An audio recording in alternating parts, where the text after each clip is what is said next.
You're listening to the Archaeology Podcast Network.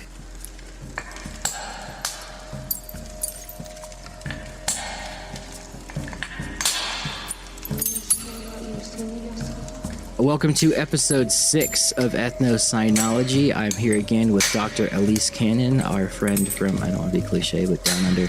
So last time we talked about her PhD dissertation and her work in Greece, and this time I was going to ask her some more questions and some that you guys had too, because this is a fascinating topic I could talk about for hours. So, how you doing, by the way? I'm good. Thanks for having me on again. It's fun. Yeah. I never do stuff like this, so... You don't get to talk about dogs all day with people? I do, but I haven't really done podcasts before, so I'm always a bit self-conscious about my accent and how I come across, if I'm being a bit too spectrumy or not, so... You're fine. I think for Americans, an Australian accent is always, like, pleasing or funny. It's never bad. Okay, great. And yours is, I wouldn't say yours is, like, funny. It's just a normal Australian accent. I mean, I can really put it on if you like. Yeah. But I won't. Okay. Well, you can answer the first question in that accent. I'm just kidding. I get asked a lot, when do breeds come about? And I usually say the Neolithic, because that's when you have time to breed, and there's intensification and division of labor and probably have dog breeders. But I imagine in your period of expertise, there's a lot of different breeds and stuff going on. Can you speak anything to that? Or is that a thing? Crikey, yeah. It definitely is. No, I'm not going to do it. I can't. It even hurts my throat a little bit to speak like that. Fair enough. Yeah, fair enough, mate. Fair enough. It's hard to tell with ancient Greece because the textual and the iconographic evidence, they have similarities, but also a lot of differences. So our ancient sources tend to, when they're talking about dogs in Greece, they tend to talk about them from the region that they're from. So they'll have like Laconian or Spartan, Cretan, Meletian, Molossian. So they're all different regions and settlements in Greece. And then when you look to the iconographic, it's just kind of like a general hunting sighthound kind of dog. Sure. So, but they would, according to those different regions, be called different things. So we know that for hunting, the Laconian, so that sort of Spartan Peloponnesian area, that was the best for hunting and coursing, like going after hare and deer and things. Whereas the Molossus is a much bigger dog that we don't have a lot of visual evidence for, but there's textual evidence saying that that was good for sort of taking down larger game, but not as good with the coursing, the going after the hares and the rabbits sort of thing. So when you're trying to identify on a vase or a statue what kind of dog it might be, it's just kind of, all you can say really is it's probably a hunting type dog. Sure. But then when you have the little dogs that I talked about in my last podcast with you, they look so different to the big dogs. Like they're drawn with a much more defined, like longer coat and things, and they're with women and children as much as they are with male figures on vase painting. So you can pick those ones a mile away. Sure. But also there's a lot of debate about whether or not those little dogs, they're only Meletians. They could be a Kokoni, which is like still a breed that's in Greece today and in Turkey as well. So it's very hard to tell. There's some good avenues for research. I think at the University of Exeter, they're starting to do like DNA and genetic testing on dog bones and I want to do the dog bones, but there's other people working on horses and cattle to kind of figure out some more like morphological qualities and also some phenotypes as well to see what they were eating, what kind of coats they might have had. And that'll give us like a better evidence base for identifying animals on, and dogs especially, on vases and things, and trying to tease out if it might be a different breed. Okay. It's a tricky one. I bet. Yeah. What does the pottery indicate? Because I know there's dogs in there, but I was talking with Flint Dibble on a couple of podcasts ago, and he was saying that it's just the artist's discretion on those things. So how do we know exactly what the dogs, or if they were that small, or they were just made small to fit the perspective of the vase or whatever? Exactly. It's so Does tough. art impact your idea on that at all? It does, especially if we're fortunate enough to have a vase that specifies the type. So there's an etching of a vase that is, like so much of classical archaeology, now lost to us. So it could be from, things that happened in museums in World War II. Some vases kind of get lost or go into the private market, and they're really hard to keep track of after that. Getting much better now, but obviously, 70, 80 years ago, a very different scenario. But this particular etching, it has this little fluffy dog, and it says Melitine on it. And the guy is walking it like with a lead, basically. So, and that's dated to about 500 BC. So when you have stuff like that, you're like, okay, we can be reasonably certain.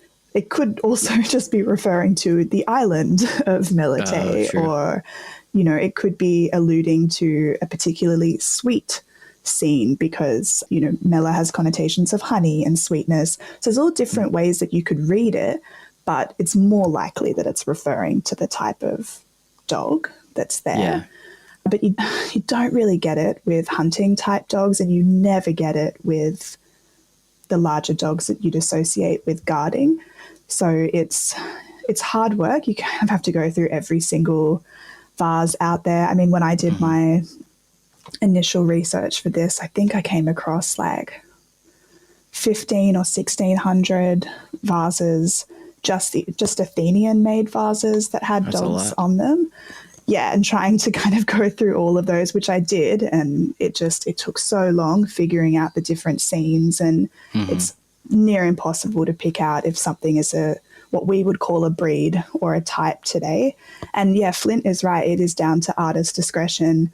Anyone that's ever seen, some ancient Greek renderings of cats or some other creatures, you're like, I don't know if I've ever seen one before. Maybe someone's describing it to them. Yeah. Maybe they don't like them. I don't know. So it's hard to, you look at it and you're like, that's weird. Yeah. And also with vase painting, there's a lot of stuff about status. Right. So people, or human figures especially, they might be represented in different scale to one another to indicate status. So there's just so many different ways that you can read a vase. That's kind of why we need that sort of good like zoo archaeological base, those data sets in there, so that we might be able to compare different regions with the dog bone samples that we have, especially in burials and stuff, and see if maybe we can tease out, just like finesse it a bit more. Right. And something I ran into in my research for like dog domestication and like dogs in, various indigenous cultures, like there's no database for me, at least in prehistoric archaeology, of images with dogs or rock art with dogs or what books mentioned dogs. You just got to go to the index and the glossary and stuff. For you, was there a pretty easy way to search for like dogs in pottery or in texts, or was it kind of just mining information the same way like most archaeologists would have to? Thankfully, with classics. So I imagine it's pretty well documented. Absolutely. And there are so many excellent resources out there for anyone, whether or not you're fluent in, reading ancient Greek or Latin or not. If you know, and this is a quick Google, by the way, you just Google ancient Greek word for dog, ancient, like the Latin word for dog.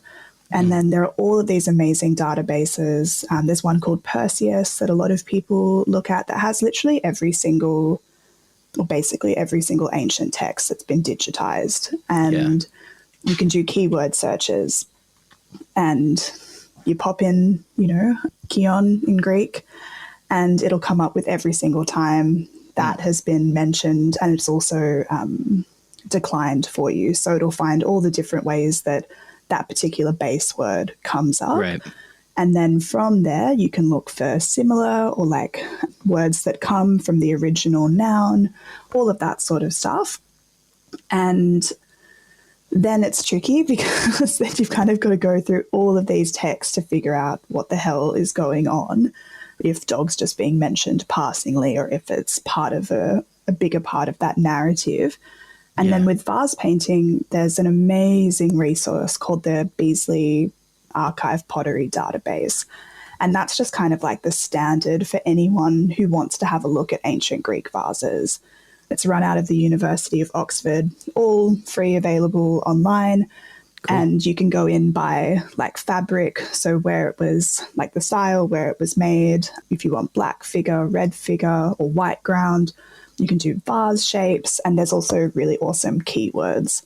So you can put in dog or dogs, youths, children, hunting, and it'll come up with every single documented extant vase that we have with those particular scene markers on them. Because it's That's a database, awesome. It's amazing. And they were kind of like the baseline things that I would use. There's also, ancient Greek and Latin dictionaries and stuff that are another part of that. But those are just some really user-friendly sites that anyone can look at. And you can look for anything. Like if you want to find a cat on a vase or rabbits or anything. It's very, very cool. That's awesome. Yeah, looking stuff like Control F in any research thing is probably the best invention of all time, because you can go and find stuff, but then you got to find the library resources, and you got to find out what book it's in, and then order it, special order it to library, and then at least in my case, so I imagine it's quite a bit of that too. So I'm glad to know it was it works the same way in classics. Yes, there's still so many things we don't have. There's archives and very old book collections and stuff that there's only so much that I love Internet Archive so much, especially the ones that have like scans of proper old books and things. It's great. I don't know how people did this kind of research 100 years ago. Big props to them because I couldn't do it. That's for sure. I would really struggle. That a lot. Yeah, me too. You had to go to the library, pull out an actual book, and just look for the word dog in every instance you could, at least in the glossary. But. Yeah, there's amazing stories about, some of the people that were really important for ancient Greek art history. One man's called Johann Joachim Winckelmann, and he kind of set up how we identify ancient statues and stuff. And in terms of like archaic, classical, Hellenistic, and Greco-Roman, he had never seen any of these statues in person by the time he'd come up with this theory of periodization. And I find that incredible, just by going through looking at research. Looking at the ancient, texts of Plutarch and Pausanias and being like, okay, this is probably how it looked. So I'm going to identify this particular style from this text. And it's like, we would get in so much trouble for doing that today. They'd be like, how do you know that? Right. That's really funny. Yeah. Okay. We'll be right back after this commercial break, and then talk more with Dr. Alyce Cannon about pet periods and war dogs in ancient Greece. We're back. The next question I wanted to ask you for sure that's been on my mind is I guess I already kind of asked about breeds, but do you know what the daily life for a dog was back in ancient Greece in any way? I'm sure it differs based on their job, or did families have pets, I guess? Yeah, I think it's pretty clear that they did. Whether or not they conceptualized them as pet in the same way that we do today with all the connotations of the word is a different question, but definitely had dogs around, would have interacted with dogs in all different aspects of their day-to-day life, even if it's dogs that they didn't own but were strays. If you've played your Assassin's Creed Odyssey, they do a pretty good job at showing that they're just random dogs and cats and chickens and stuff running around, even in the major cities and definitely in the countryside places. They would have been there. That's just how it is. But you definitely see in more affluent households, especially in the time of that. As I said in the last podcast, more wealth coming into Athens, you do start seeing more evidence of dogs specifically in households. And a lot of that is just, can you afford to feed it? Can you afford to look after it? Do you have the time and the resources, basically? But otherwise, I mean, anyone who's been around Athens in the last 20 years would have seen heaps of street dogs. That was just, they're not there anymore. But there's still a lot of street cats, and the Athenian people today are so beautiful. They leave out little, they make sure everyone's fed and vaccinated and stuff. So I like to think that that's just kind of a basic human caring instinct when it comes to, cats and dogs. Sure. And hopefully it extended back then too. Yeah, I think so. Cool. And then I know we touched on it last time, dogs on the front lines and things like that, but can you and just, I don't want to say tiz out, but as much as you want to gush on it, dogs in ancient warfare, because that's a question I get all the time and I know nothing about really. There's a dog that's a German Shepherd in the opening scene of Gladiator for some reason. I know. This one, my favorite movie of all time, right? All time favorite. It's my comfort movie. I don't care how many errors there are in it. I listen to the soundtrack. Russell Crowe owns my favorite game here in Australia. It's a part of our national identity. I think mainly because Rusty's in it. But yes, so many things wrong with that movie, especially the dog, not to mention the Germanic language. I think they speak in modern German, and that's just not... Sorry for the tisming. No, you're good. But it's kind of a good segue, actually, because movies like that and articles, blogs, there's amazing, military history magazines, all of that stuff that come out.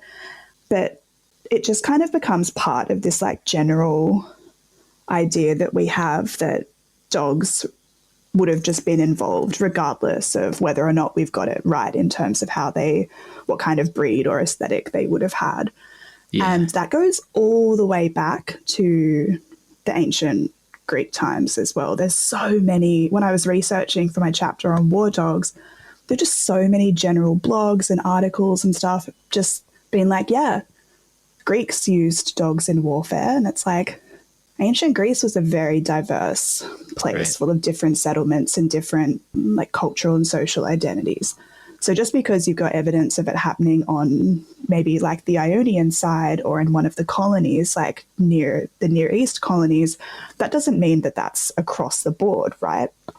So what that tells us is that there's all different types of ways that what we define as Greece, but Hellenic cultures would use or not use dogs in battle. There's a great article you've played Rome Total War, right? Absolutely. Yeah. Everyone knows the Warhounds unit. Yeah. And I love Total War because they always have awesome blogs dedicated to why they've picked the certain aesthetic or style for their particular units. And they did one on Warhounds. Very nerdy. I respect that. I'm sorry. reading the notes from the people. You told me to tism out, so I've done it. We've got a rhythm with the tism. Respect it. But it's more because of my fascination with how general ideas are created and then just kind of perpetuated as facts. And the job of the historian is then to look at those systemic or general ideas, be okay, but is there any truth to that? Or how can we help nuance people's ideas about this particular time? Because obviously there's an interest in dogs being used in war. So how do we give people as much information as they can that doesn't, completely dispel the idea that dogs were used in war, but helps to kind of bring out that there were so many differences across this time? And so that was a whole chapter, and it did my head in, I won't lie, because I was going through these blogs and, you type in ancient Greek dogs in war, and it comes up with there was this dog Sota, there was this other dog who ran into this battle, they used them on the front lines. And the nerd in me, or the historian with my method in me is like, what source do you have for that though? Right. Where is that from? So then I have to go into my databases and kind of type in that dog's name, alleged name, or like look for this particular battle. And if there's no record of these battles happening, or if they're in completely different, some people are so specific. They're like, yeah, in 524 BC, this battle happened. And it's like, no, it didn't. There's like no record of this battle whatsoever. It's actually 200 years later that there might be evidence of this battle. Like it's, Interesting. so that's my job. But when it comes to the dogs, there is actually quite a lot of evidence, but it is from all sorts of different places. And it kind of forces us to challenge the way that we think about dogs in war, whether or not they are those like frontline charging in vibes, or if they're kind of combatants or like auxiliaries in battle, like messengers, guards. Are they going with soldiers to do some hunting to like continue to feed the armies? Yeah, are they guarding like camps and stuff? Because when you think about a dog in warfare, it's like running in, you're like, what's it going to do? Like the dog in Gladiator, he like runs in, he like bites a few people. Miraculously, the bloodbath of that battle, he doesn't die. Like that's quite astonishing to me. Only bites Germans. Yeah. Only bites Germans. Like it's just, you know, he's a very good boy, but very unlikely he wasn't even remotely injured. Or like Ghost in Game of Thrones, like he's just there, like he's better than most of the soldiers. Like we have a very specific mythology around how we imagine dogs in war. And there are some cool stories. When I was thinking about going through the comments that people were asking about dogs in war, I was like, okay, yeah, I need to remember some of the cool stuff. They're just maybe not as provable as we would like. Sure. But I did find one that is... Let's hear it. So it's an archaic epigram. So it's on someone's funeral. It's on their gravestone, basically. So it's like a funerary inscription, but it's written in a particular way. It's a very stylistic way of doing someone's kind of eulogy like on their gravestone. Thing. Yeah. And so it says, so this is from Magnesia on the Menander. So it is a Greek or Hellenic area. And it says, the man was named Hippimon, the horse Podargos, the dog Lethargos, and the attendant Babes. He was Thessalian from Crete of the Magnesian race, son of Haemon. He died fighting at the front lines and was collected by Ares. So basically this epigram is saying like the man, the horse, the dog, and the attendant were all collected by Ares and that they all fell in battle and died. And so Haemon, the father, has put up this gravestone. I thought it meant like a guy named Ares like retrieved the bodies. No, like the OG god. Guy. Like okay. He's literally Ares is swooping you up. You've fought well, but it's time to go down with Hades now. In the Greek, it says, you know, they died promachis, so like they died in fighting at the front. So that's a nice indication that you've got these individuals all in battle together. But there's been a lot of debate about that. Some people don't like that epigram. They think that it's, you know, might be embellished by a historian or whatever. Doesn't matter. It's really cool. But that's also backed up by, I found evidence from Herodotus, everyone's favorite long-winded storyteller. And he only writes stuff that's like very different from, he writes like marvels about amazing things worth documenting. Gotcha. And I've got the source here. He was talking about a battle between these two colonies of different Greek islands, like North Macedonia, that side, so quite north.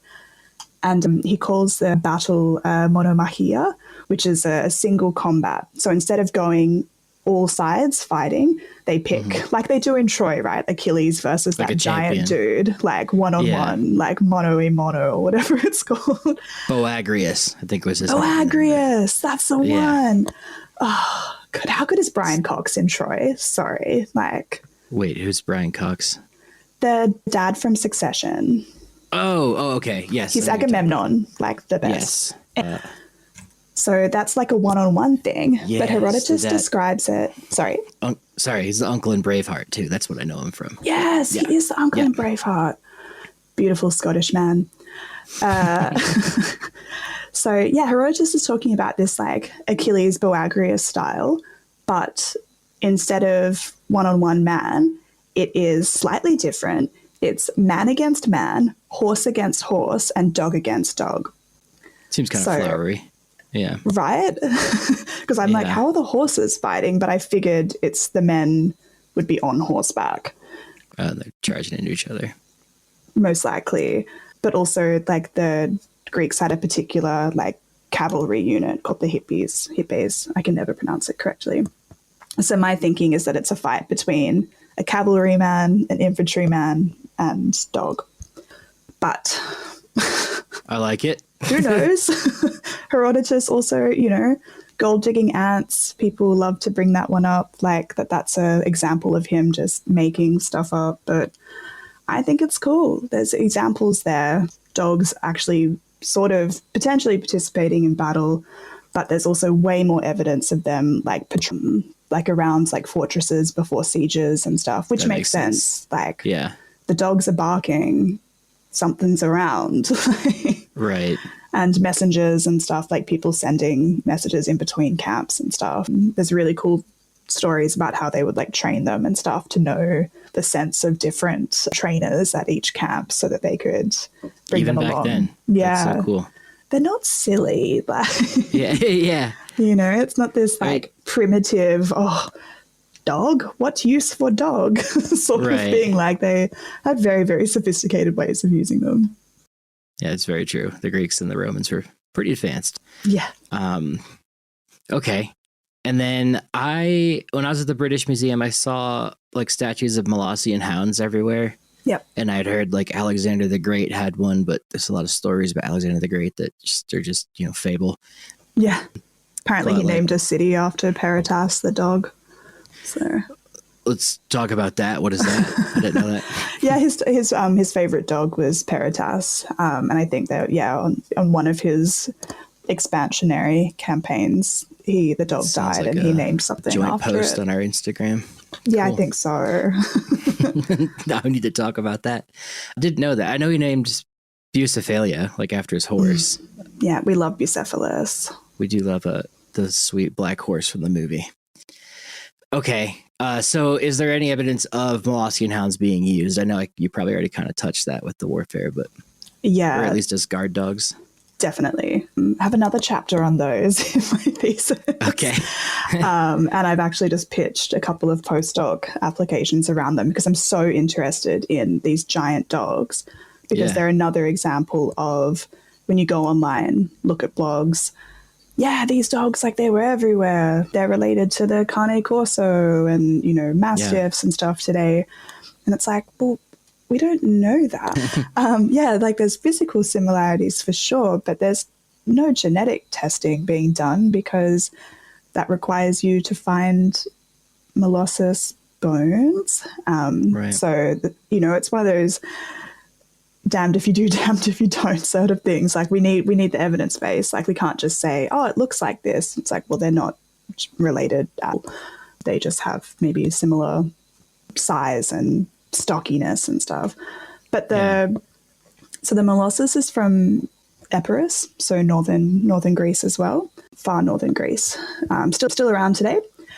And that was a big like agricultural farming area, but also had lots of like mountain ranges and stuff. So it was really good for kind of herding goats and cattle and stuff, but also really prone to bears and wolves and mountain lions and things like that. So having a giant dog that could look after larger animals as well and take on larger animals was very useful. But there's not a lot of visual evidence for them. I know the statue. Did you say you saw it at the British Museum? Pretty sure. Yeah, it's a beautiful, beautiful statue. It's also known as the Jennings dog because a guy named Jennings like bought it and then went bankrupt trying to buy it or something. Like this rich British lord or whatever, terrible with money, buys this statue because he thinks that it's a Greek original. It's a Roman copy of a Greek original, whole thing there. But the dog was known also as the dog of Alcibiades. So very... And that's the guy with the Peloponnesian War, right? Yes. Anyone who knows their like classical Greek history knows that. I mean, I think he's like the most fun character to interact with in Assassin's Creed Odyssey because he just likes to sleep around and get drunk.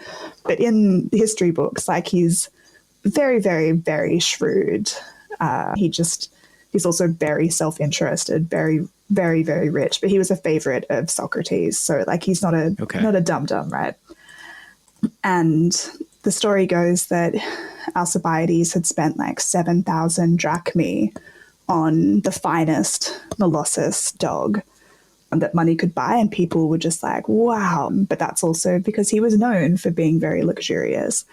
And at a time when people were starting to question his allegiance to Athens, he allegedly was walking around the city and was like, and just like cut off the dog's tail in front of everyone. Whoa. Basically it was like, let's give him something to talk about. And basically he said to the people like, yeah, you're going to be more outraged about that. Like, I'll give you some like actual like bloodlust. Here you go. Right. Just to kind of deflect from the fact that, he was about to betray Athens, though. Like, people were right. He just wanted to distract them. And so that dog's kind of associated with like wealth, status, the best of all like guard dogs, basically. Makes sense. Yeah. So they're definitely a thing. It's just hard to tell. There's not as much evidence for them in the visual archive as there are for hunting dogs. So fair enough. Okay. I saw a lot of like, it was in Rome at the Vatican, but like all of those, I don't know if they're friezes or whatever they are, like statues of like scenes. Yes, friezes. That are like carved friezes. Lots of hunting dog scenes, and all of those were like Greek copies, I think, too. And yes. So royal hunts were, I guess, like a big thing for them. Like status hunts for sure. Okay. And then, in cities like Athens, when hunting is, especially less about subsistence and more about male bonding, like performing your elite identity, then it's a different style of hunting. So it's big. Yeah, big thing to do, the old hunt. I have no chapter on hunting dogs in my thesis, to the dismay of one of my examiners. There's been quite a few good books about it. I think there's a book from 2001 by Judith Barringer called The Hunt in Ancient Greece, and it gets into hunting kind of changes in the classical period to more of a status symbol than an actual practice, and how that was also linked to, obviously men being elite, but also men engaging in homoerotic relationship. Sure. And how that imagery fits in to that. So I thought that was always pretty cool. A lot of that back then, I guess, too. Yeah. Especially, yeah. They were just like, having a good time. Just letting it all out, having all fun. Good. You do you. Yeah, exactly. And then I think one of the only other questions from the YouTube comments was something about disability, like dogs. Yeah. With disabilities. Yeah, I saw that. I don't know if I could even answer that.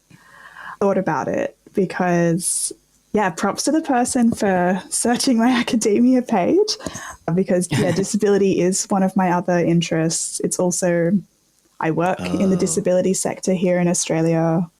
I see. To subsidize my research because, archaeology and classics doesn't pay when you're first starting out. Nope. But I really liked the question about, because I'd never thought about it, if dogs were involved as disability aids or seeing eye dogs like we have today. And while I wouldn't be surprised because people experienced blindness in the ancient world, especially, some of our most famous like kings and rulers were called the Cyclops because they were missing an eye. So maybe there were avenues for dogs to kind of help out in those areas. But there's just, from my cursory little search, not a lot of evidence. But it did get me thinking about the disability is also a really tough term for the ancient world, because while physical and cognitive and mental health is just part of the human experience over time, the words that we use to define them are obviously differ over time and have their own ideological and like emotional subtext in there. So there's no real ancient Greek word for disability as we understand it today. There are terms to describe being blind or being deaf or having a speech impairment. There's also one Greek word that literally is called adunatos, which is to be unable, but that can refer to all sorts of things, not necessarily just to someone's impairment.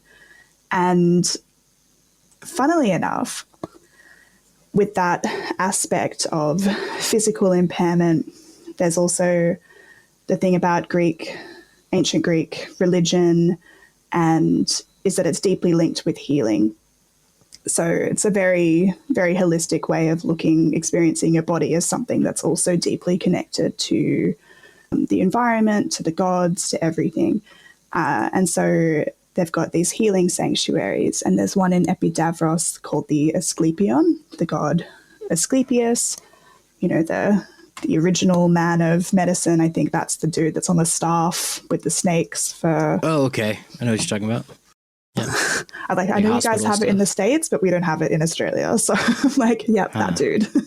And he's considered, like the divine ancestor of Hippocrates. So like the Hippocratic Oath and stuff like that. Right.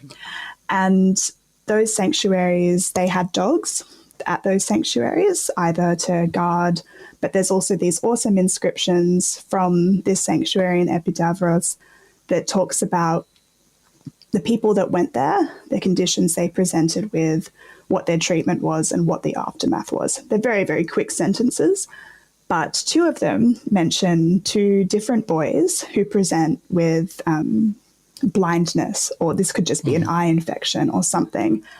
And the dogs lick their eyes, sleep next to them, and the boys end up leaving completely healed. Interesting.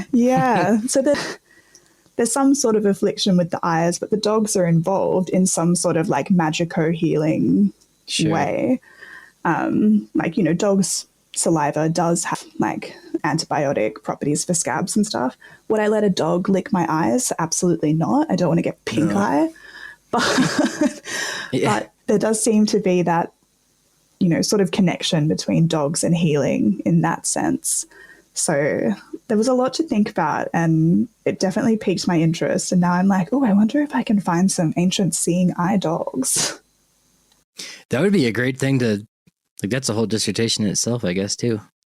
Yeah, probably. And I don't know if I'm emotionally, mentally prepared to ever do that again. No, you don't need two doctorates. One's enough. I mean, reach for the stars, but... One PhD is enough. People that do more than one, glutton for punishment. Right. And I wanted to ask you this on the main big interview podcast I'll do, and I'll get you on there eventually. But for the people listening now, what do dogs mean to you? Did I ask you that last time? I don't think you did. Maybe you did. My memory is really bad. As is mine. I know it sounds really cliched, but dogs mean everything to me. Anyone that's gone on to History Doggos would know that I'll literally find any excuse to insert a dog into any aspect of human history, or will look at things and be like, I wonder if there were dogs there. Can we find that? And chances are we do, because dogs are, everywhere. And they should be seen as the valuable historical actors that they are. I appreciate you calling them actors, because when I was applying for PhD programs and things, and I was talking about dogs having agency in the prehistoric record, people were like, how would they have agency? And I was like, because they fucking do. I know. It's such a minefield. I went through similar things, because you see certain words, and immediately that triggers. I also teach historiography at university, So when I think of agency, I'm like, oh no, I'm going to have to really deep dive into the theory of agency. It's going to take me back all the way to the Enlightenment. And then I'm going to have to talk about, Descartes just being a weirdo, thinking, animals have no agency. And then you're like, cool. Do I even want to bother? But my instinct as well is, yeah, they do. You train dogs, but they still against a dog. They're going to do what they want to do. They can affect archaeological assemblages the same way a person can, I think. And absolutely. Chew on the bones, move the bones, be part of the record. Yeah. It's absolutely. Even if they're I have a whole thing on dogs being sacrificed. Even if they're a chapter on bodies as objects, even if they're not, even if they're dead, their death still has impact for the humans that are engaging directly with that death and with that sacrifice. Otherwise, why do it? Yeah. What's the point? If it has nothing, no agency, nothing, then why is it? You could just sacrifice a rock. Right. But no, there's something deeply and intrinsic to the dog, to any Especially sacrificial animal. Otherwise, there'd be no point to it whatsoever. Very good point. All right. Well, I need to wrap this up. I guess that was my final question for you. But yeah, anything else you want to add that people, might want to know? Not at this stage. I'm just happy for questions. I really liked going on the YouTube and having a gaze at what people wanted to know about, because I could talk about this stuff all day. And I've got, a Rolodeck of tism out facts that we could go through. Yeah. But unless I know what people want, then, it's just going to be me talking at you, which sucks. I'm sure.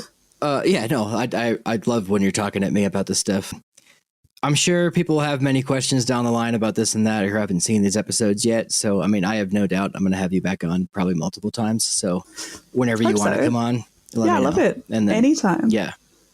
Well, this has been awesome. I'm glad we got those questions answered, and I'll think of some more for next time as well. Awesome. Thank you again. All right. Thank you. Please rate and review the podcast on Apple. Please leave a comment on YouTube here if you have any more for Alyce or me. And subscribe if you're not subscribed, and the usual things I'm supposed to say. All right. Well, thanks, Alyce. Appreciate it. Pleasure. Take care.